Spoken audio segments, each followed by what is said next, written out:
quand on étudie un peu la littérature sur les violences conjugales, il y a beaucoup de discussions sur faut distinguer ce qui est violent, ce qui est conflit et ce qui est violence. Voilà, il faut distinguer les hommes violents de ceux qui ne le sont pas. Il faut distinguer donc beaucoup de typologies en fait ou alors une typologie avec une catégorie unique qui est celle de l'emprise. Voilà, donc bon, on disposerait que d'un seul cas de figure. Or nous, en observant nos matériaux, des dossiers judiciaires, des observations de stages, de responsabilisation, des entretiens directs avec des auteurs, en fait, ça excédait complètement les interprétations disponibles. Donc on s'est dit, là, il y a une diversité, il va falloir rendre compte de cette diversité. Comment faire? C'est toujours compliqué, en fait. Comment faire pour réduire l'immense complexité du réel sur des outils d'intelligence des choses, permettant de distinguer... voilà. Donc on s'est dit, bon, on va pas repartir sur des profils d'auteurs. On voit ça beaucoup dans la littérature psychologique, des profils d'auteurs. On va s'intéresser au fond, c'est une notion sociologique, quelles sont les bonnes raisons pour lesquelles ces personnes font ce qu'elles font. Et donc il y a certainement des ressorts. Et comment essayer de les comprendre? Donc on s'est dit, au fond, premier élément, il est très clair qu'on ne peut pas confondre, dans tout ce qu'on lit, on ne peut pas confondre deux logiques différentes, qui sont la première, des violences relationnelles. C'est-à-dire qu'au fond, dès le début de la mise en relation, la violence, elle est constitutive, et c'est comme ça que la relation se construit. Bon, c'est tout à fait différent de violences sur des dossiers où il n'y avait rien qui se passait, sauf la vie conjugale ordinaire, où tout le monde, voilà, la dispute, ça fait partie de la vie, c'est pas grave, enfin voilà, c'est normal. Mais à un moment donné, il y a un surgissement de violence. Parfois, pas très grave, mais significatif, et parfois très grave alors que... Voilà. Donc là, on est sur des violences... là, on n'est pas du tout sur des violences relationnelles. On est sur des violences conjoncturelles. Il y a un événement, à un moment donné, qui a déclenché quelque chose. Et puis, toujours en continuant, ça ne suffisait pas à rendre compte. On a découvert un autre duo d'opposition entre, d'une part, des violences qu'on a appelées anomiques, facile à comprendre, des violences où les gens disent « j'ai pété un câble ». Voilà. D'une part, et d'autre part, des violences qu'on appelait oppressives, parce que là, on est sur de la violence organisée. Disons, la violence anomique, elle est chaude, la violence oppressive, elle est froide. Donc, des gens qui rentrent dans des systèmes d'oppression organisée.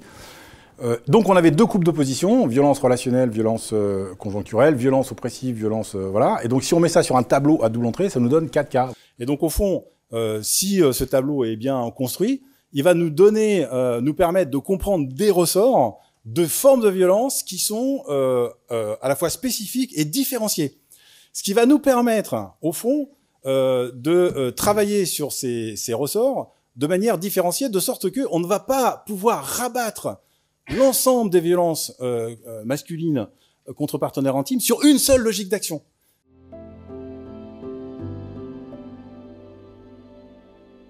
Donc au fond, une violence anomique, c'est-à-dire où les gens sont débordés par la violence, mais qui s'inscrit dans la relation, c'est-à-dire de manière, voilà, c'est plutôt violence habituelle, des violences habituelles.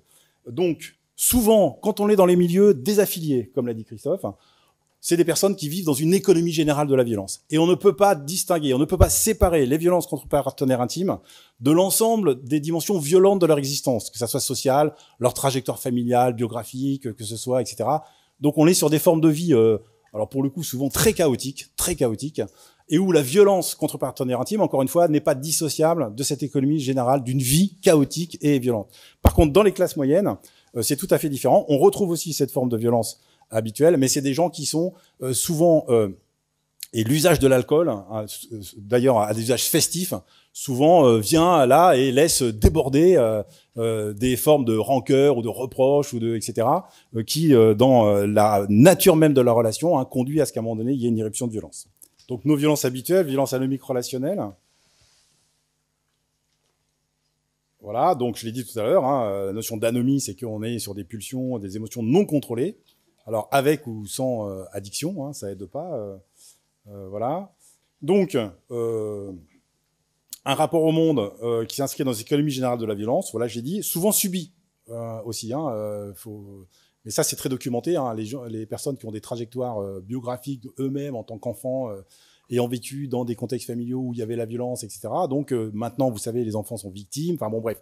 Donc on est sur des trajectoires assez chaotiques, y compris lorsqu'il s'agit de classes moyennes, de gens qui racontent qu'ils ont eu dans leur enfance des épisodes compliqué, douloureux, voilà. C'est normal que j'ai disjoncté car elle m'avait mal parlé. Voilà, donc on est vraiment sur voilà, des logiques... Étant jeune, j'ai connu beaucoup de garde à vue. Voilà, je suis quelqu'un qui est gentil et qui explose. Bon.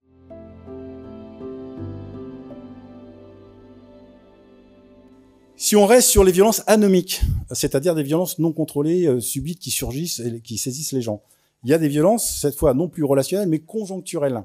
Et le cas typique, en fait, c'est des cas de séparation difficile. Donc, alors, comme vous le savez, depuis que ce qui fonde la relation conjugale au sens large, ça n'est plus l'obligation du mariage, mais la nature des relations entre les individus. Donc en fait, si c'est l'amour qui fonde aujourd'hui, à l'origine, supposément, les relations de mise en couple, de mise en partenaire intime, l'amour n'a toujours qu'un temps. Et donc au fond, se séparer est intrinsèque à la relation intime ou partenariale. Donc au fond, que les gens se séparent, c'est normal. Et d'ailleurs, souvent, la plupart du temps, les gens acceptent de se séparer parce qu'ils conviennent que, voilà. Mais ça veut pas dire que la séparation n'est pas difficile. Parce qu'il y a des objets dont on ne sait plus à qui ils sont, parce qu'il y a les enfants, parce qu'il y a ceci, parce qu'il y a cela. Et donc, typiquement, vous avez des violences qu'on observe, on lit les dossiers. Bon, c'est des gens, voilà, ils avaient une vie amoureuse puis conjugale normale qui s'est dégradée dans le temps, etc. Les gens décident de se séparer, tout va bien. Mais à un moment donné, il y a une tension telle que dans telle circonstance, aller chercher une affaire ou un vêtement dont l'autre pense qu'il n'est pas à lui, machin, etc. Voilà. Et à un moment donné, ça monte dans les tours, bousculade. L'homme pousse la femme qui tombe, qui se fait mal, etc. Et évidemment, on est sur une forme de violence, parfois qui peut avoir des conséquences très graves, mais on est vraiment sur des violences anomiques conjoncturelles. Pour le coup, typiquement, c'est des violences qu'on trouve en alternative aux poursuites, parce que ça va être des violences isolées, des violences où il n'y a pas de problème sur la séparation, ma paume qui touche son nez et qui le casse un peu, bon voilà. Donc on est sur bon, mais c'est des gens, souvent, qui regrettent leurs gestes.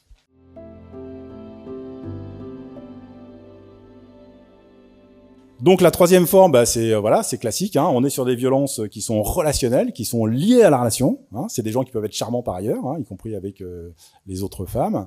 Mais qui sont, et cette fois qui sont oppressives, hein, parce qu'on n'a pas affaire à des personnes qui sont débordées par leurs émotions, leurs sentiments, etc., mais au contraire qui mettent en place un système garant de cette asymétrie, d'où cette définition d'égocentrisme routinisé ou contrarié. Donc là, on a vraiment des formes de violence qui sont de ce type-là.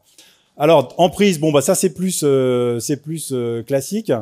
Donc, l'idée, c'est que donc elle est relationnelle, hein, l'emprise, elle est relationnelle et oppressive.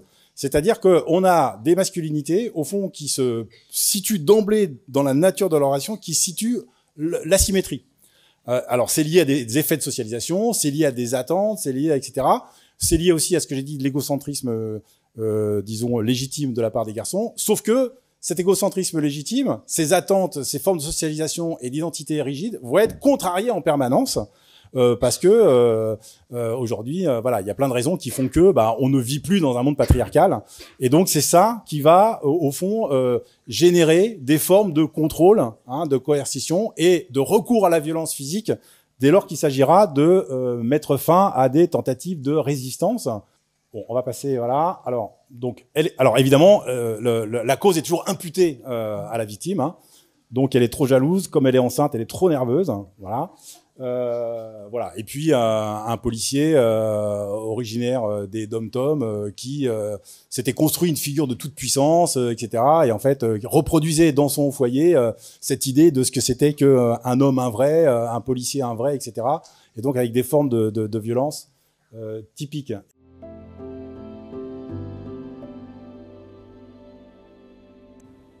Tu fais quoi? Je me mets du rouge à lèvres. Moi, pour un con, c'est cool. Non, mais pourquoi? Attends. C'est gentil, merci. Mais pourquoi? Parce que je vais à l'anniversaire de ma sœur. Je vais à l'anniversaire de Magali. D'accord. T'as l'air surpris, t'es pas surpris, je t'ai demandé. Ah d'accord, donc, excuse-moi, je savais pas. Je savais pas du tout que tu allais à l'anniversaire de ta sœur, j'aurais bien aimé être au courant. Je t'ai demandé la semaine dernière. Je crois pas. Je t'ai demandé si on faisait quelque chose ce soir, et je t'ai demandé si je pouvais aller à l'anniversaire de Magali. Tu m'as dit que oui, il n'y avait pas de problème, qu'on faisait rien. D'accord. Ah, excuse-moi d'être un menteur, du coup, je savais pas. Mais non, mais j'ai pas dit que t'étais un menteur. Ah bah non, mais je sais pas, tu viens de me dire que tu m'avais prévenu, mais que... Ok, c'est super, j'espère que tu vas bien t'amuser, ça va être chouette. Et il y aura qui à cette soirée d'anniversaire avec ta sœur? Ma sœur. Merci. T'aimes bien ça me... Arrête. Non, mais... Il y a Juliette et Alex. Juliette et Alex. Juliette et Alex. Ah, la jolie blonde et la belle brune, là. Ah, elles sont chouettes, elles sont très très chouettes. Celle qui était venue la dernière fois à la soirée, là, avec sa mini-jupe et... bah, elle, tu vois, contrairement à toi, et bah, elle peut mettre ce genre de vêtements. C'est ça qui est... qu'elle est très jolie. Très très jolie. Et... Pardon, hein, j'essaie de comprendre pourquoi tu m'as menti et que tu voulais pas me dire... Je t'ai demandé... Oui, pardon, j'oublie. Plutôt pourquoi je suis un menteur et que je dis que tu ne m'as pas prévenu. Mais j'en viens à tout ça, tu vas y aller habillé comme ça. Oui. Il n'y a rien qui te choque. Bah, enfin. Bah, attends, mais... Bah, regarde quand même. Excuse-moi. Hein. Enfin, bah, tu vois, c'est très beau, tu vois, ces petites fleurs, tout ça, mais là, tu vois bien, ça dépasse tout ça, là. Tu sens, là, regarde que c'est... Bah, tu remplis trop, tu vois. Bah, regarde, tu vois, regarde à côté, on n'a quand même pas... Puis ça, ça n'a pas de forme, tu vois. Encore, tu serais comme ta pote, tu sais, comme ça. Ah bah attends, tu veux quoi? Tu veux plaire, tu veux... Non mais excuse-moi, après moi je dis ça pour toi, hein, si tu veux être ridicule, hein, tu sais moi. C'est pas mon problème. Hein. Autant moi je m'y suis fait. Hein. Moi depuis le temps je vis avec ça, donc il y a aucun problème. Mais en fait ce qui m'embête c'est pour toi. Bah arrête de te regarder là, tu te fais du mal, assieds-toi. Bah, assieds-toi là, assieds-toi. Tu te rends pas compte qu'en fait, toutes ces jolies filles là avec qui tu sors, qui sont si belles, si sexy, tout ça, tu sais, t'as pas encore compris pourquoi elles t'emmènent avec toi, elles t'emmènent avec elles. T'es leur faire valoir, t'es un peu comme la copine moche qu'on emmène en soirée pour pouvoir draguer. Après, peut-être que c'est ce que tu cherches aussi, toi, draguer peut-être. Je te suffis pas? Pas de réponse? C'est bien de me laisser dans cette angoisse, c'est vachement sympa, merci. Mais tu sais très bien que c'est pas ça. Bah non, je sais pas. Je sais pas, tu te dis, je vais sortir avec mes copines, avec mes belles copines, qui elles vont avoir tous les mecs à leur trousse et... Bah après, vas-y, tu sais quoi? Vas-y, mais fais ta vie, laisse-moi, laisse les enfants, vas-y. Ça, va te ridiculiser. Va te faire humilier par tes soi-disant copines, ta sœur, ta super sœur. J'y vais pas. Ah non, vas-y, hein. Franchement, vas-y, qu'est-ce que t'attends? Mais vas-y, mais bouge, vas-y, va t'amuser. Non, j'y vais pas. C'est dommage, hein. C'est dommage, tu t'étais préparé, là, t'avais mis ton rouge à lèvres. T'es sûr que tu veux pas y aller? Bon. Tu sais quoi? Tu sais ce qu'on va faire? On va se faire une petite soirée en amoureux. Ça va être trop bien. On va se poser, on mettra les enfants devant un film et puis on va se faire un petit truc tous les deux. D'accord? Je vais voir ce qu'il nous reste. Hein?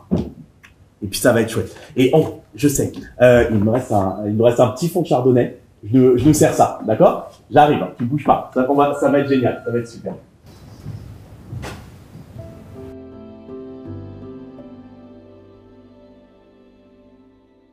Et puis la dernière forme, c'est reprise de contrôle sur autrui. Alors ça qui renvoie à du narcissisme blessé, qui est souvent lié à des séparations non voulues de la part des hommes, qui découvrent que la normalité de leur toute-puissance, la normalité de leur asymétrie, ou ce qu'ils pensaient être la vie normale en couple, vivre bien, etc., ils découvrent qu'en réalité, ça recouvrait ce qu'il leur est reproché, c'est que ça recouvrait précisément des formes de machisme, des formes de sexisme, des formes d'inégalité, des formes de maltraitance, des formes etc. Et ils se font quitter. Et du coup, là, ça devient insupportable. Il y a un effondrement narcissique qui fait que ça peut conduire à force de ressassement à l'ensemble des mécanismes de harcèlement, des gens qui n'acceptent pas d'être quittés, mais pour des raisons purement narcissiques. C'est pas que, même s'ils disent que, mais pourtant je l'aime. Enfin voilà, on est vraiment sur. Et donc au fond, on est sur des ressorts qui, là, de mon point de vue, peuvent être les plus dangereux en réalité, parce que c'est des gens qui ressassent, qui rentrent dans des logiques de harcèlement. Souvent, on les voit dans les alternatives aux poursuites, des formes de harcèlement qui sont stoppées très tôt. Et bon, ils ont un petit peur de la justice, de ce qui est arrivé, ils prennent conscience, etc. Mais sinon, il y en a qui rentrent, qui sont pas stoppés. Et à un moment donné, ça se traduit par des violences. Alors pour le coup, oppressives, c'est-à-dire qu'ils sont pas liés à une excitation du moment, mais qui sont construits, voire préparés comme étant une forme de tentative de contrôle sur autrui à travers la mobilisation de la violence. Et donc là, on a des formes au fond d'expression d'une toute puissance, mais qui est liée fondamentalement à une impuissance. C'est des gens qui vous expliquent qu'ils aiment leur partenaire, etc. Et qu'ils l'aiment au point que il est inconcevable que eux les aimant, elles ne les aiment pas. Donc on est vraiment sur une relation narcissique et qui est moins une réaction de propriétaire, comme disait Emmanuel Burgot ce matin, que au contraire des gens qui réagissent à un abandon inimaginable. Donc on n'est vraiment pas sur l'exercice d'une domination patriarcale. On est au contraire sur la découverte que cet exercice de la domination patriarcale, en réalité, n'est plus possible, précisément parce qu'on est quitté, et que dès lors, on ne vaut plus rien. Et c'est ça le paradoxe, c'est cette ultra-dépendance de ces formes de masculinité à des formes de conjugalité asymétrique devenues de plus en plus impossibles. Et donc, du coup, lorsque la séparation vient, ça devient inacceptable, et c'est les plus dangereuses, parce que là, on est sur des formes de ressassement et d'obsession, qui passent par le harcèlement et qui peuvent conduire sur les formes les plus violentes. Donc une story Snapchat, c'est une grosse salope qui m'a trompé moult fois. Alors moult, voilà. Rincez-vous les yeux, elle trompe, manque de respect, fait sa maline, donnons-lui une bonne leçon, partagez en masse et screenez, faites-vous plaisir. Donc on est vraiment sur des narcissismes blessés qui s'expriment. Et là, quelqu'un qui n'en revient pas. Je vais te détruire comme tu m'as détruit. Donc en fait, il va se positionner comme victime. Et en fait, il est vraiment victime du fait que la démonstration est faite que sa toute-puissance ne tenait pas à grand-chose, dès lors qu'il est quittable. Tu mérites d'être seul toute ta vie, tu crois. Enfin, bon, encore une fois, il ne s'agit pas de fétichiser nos résultats ou nos catégories, peu importe. En tout cas, il s'agit de faire comprendre qu'il y a différents types de leviers, et qu'on ne peut pas appliquer une lecture, disons, unidimensionnelle ou homogène à ces affaires. Parce que le résultat de notre recherche permet de montrer qu'il y a une diversité et donc de là est née cette idée que autant le partager le plus possible, ce qui rencontre notre intérêt d'universitaire, de partager, de discuter le plus possible ce qu'on aura produit comme connaissance, avec l'aide des partenaires. Et pour les partenaires, c'est un point d'appui pour des discussions internes. Et donc je pense que le succès de ces 2 journées montre bien qu'il y avait effectivement des questionnements, des attentes, et que nous aurons contribué en co-organisant cet événement à abonder ces questionnements, ces réflexions, peut-être apporter certains éléments de réponse.